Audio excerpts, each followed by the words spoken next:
Hey guys, I'm here with Joel. So, RTX, hey, Joel. Hi, hey, how you doing? Okay, how's RTX?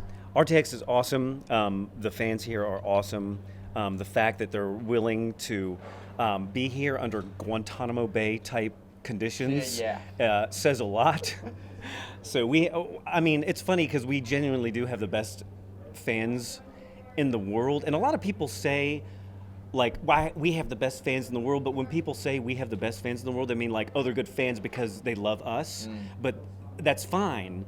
But we have the best fans in the world because they're good fucking people. Yeah, absolutely. You know what I mean? Like when we have RTX in Austin, like for that weekend, all of a sudden everyone's using their turn signal. Like traffic becomes politer. I mean, it's genuinely true. It's like a genuine phenomenon. So it's like when I say we have like it's like they're just good, better people. Rooster Teeth just brings a presence that just it just improves humanity like tenfold. Well, not us, but the fans do. Oh, the fans specifically. Right. We worsen humanity. So Sportsball. Sportsball. Last night I went out and some people attempted to teach me the rules of cricket.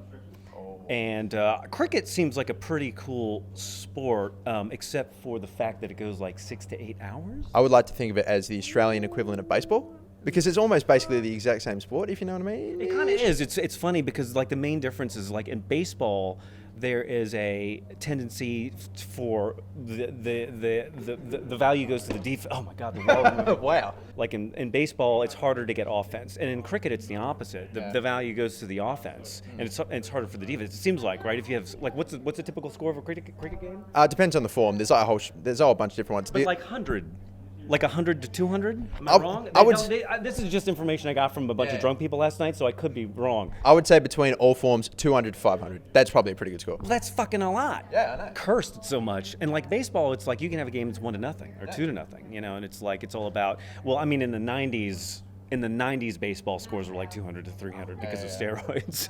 But, he's really truthful and he's totally open. I love that. Yeah. No, I mean, it's unreal. Like, I mean, how do you, steroids were pervasive in baseball. Jose Canseco came out and wrote a book and like, hey, everyone's on steroids. I don't like that we live in a reality where money defines everything.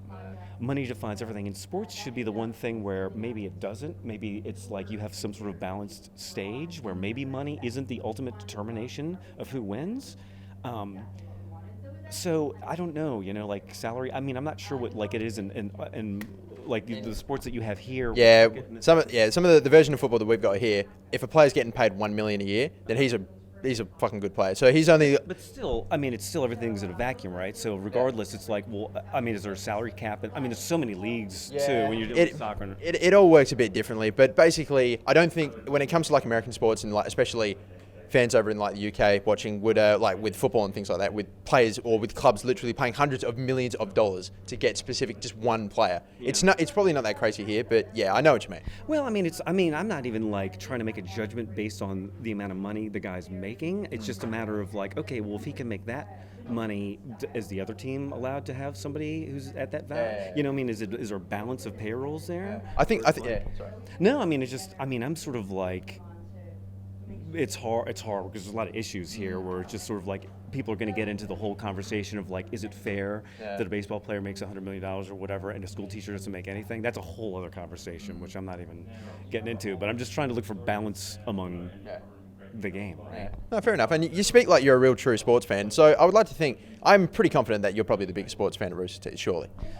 I don't know. I mean, probably, honestly, Brandon. Yeah. He's really like...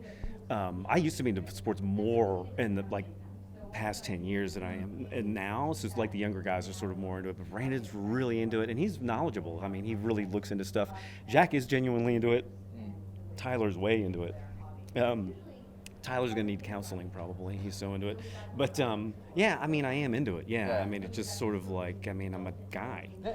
Totally. And as a result, you've obviously started a very new-ish podcast, the Sportsball or Sportsball, whatever. But it's just an excuse for us to play sports bets. Yeah, absolutely. That's all it is. Yeah. I look forward to the comment sections teaching me everything about football and or what we call soccer, because we don't know anything. I don't understand. Yeah. Everything I learned from soccer or Yeah, I think- football, it was from The Simpsons. Please stop. You keep saying soccer. I'm absolutely dying. So, no, this is a metaphor for how America has bastardized the rest of the world. Yeah. It makes total sense. Like, why? I remember being 6 years old and thinking, why is American football called football?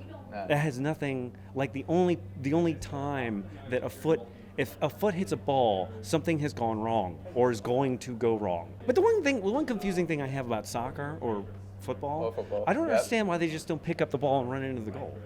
I think you're not allowed to touch it with your hands, but although I don't think you can touch it with your hands, but Just pick it up. I'm not too sure about that. Into the goal. Yeah. Just pick it up. You know what would be cool? If there are these players out there that have like gigantic afros and stuff like that. Just sort of like kick the ball up, just sort of chuck it in your hair and just run. That's smart. Don't you reckon? Just form like You a could put like a small frame in there. yeah, and just, totally.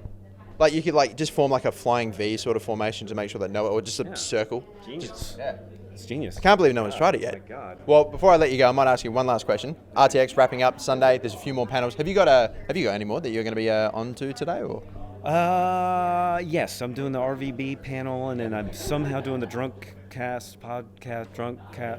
podcast. He sounds like he's prepared for the drunk podcast. Oh, and this is actually my busiest day, I think. So, but it's all like later in the day and then signings. But I'm gonna freaking make sure everybody after my signing, I'm gonna make sure everyone gets a signature if they want a signature. Yeah, absolutely. I will walk that fucking floor and make sure everybody gets a Dude, there are so many people here. So best of luck for that. But anyway, yeah.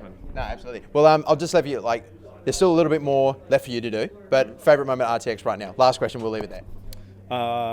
Favorite moment of RTX? Boy, that's really favorite moment of RTX. You could say this interview if you wanted to. I got to be honest with you. I have to be honest with you. I've never in my life had the moment where you walk out of a fucking bus, and we walked out of a bus. I didn't know how this was organized. They're like, "Get on the bus," and I'm like, "I'll get on the bus." And I was like, "Where are we going?" Get on the bus, and we get on the bus, and we come off the bus, and they have everybody's lined up down the hallway, and it's just like everybody's cheering, and it's just sort of like, wow, I've never had like 5,000 people applaud my walk to the bathroom before. Yeah. That almost sort of sounds like reminiscent of like a sports team getting off of the bus and just sort of going. I was sitting there and I was like, God damn, this is like freaking awesome. So this is how LeBron James feels. Yeah, God. I mean, you think about walking out the sheesh. All right, man, dude. I'll leave it there. Thanks so much for the chat. Yeah, thanks, man. Yeah, sweet. Let's do it. Thanks, guys. Thanks, man.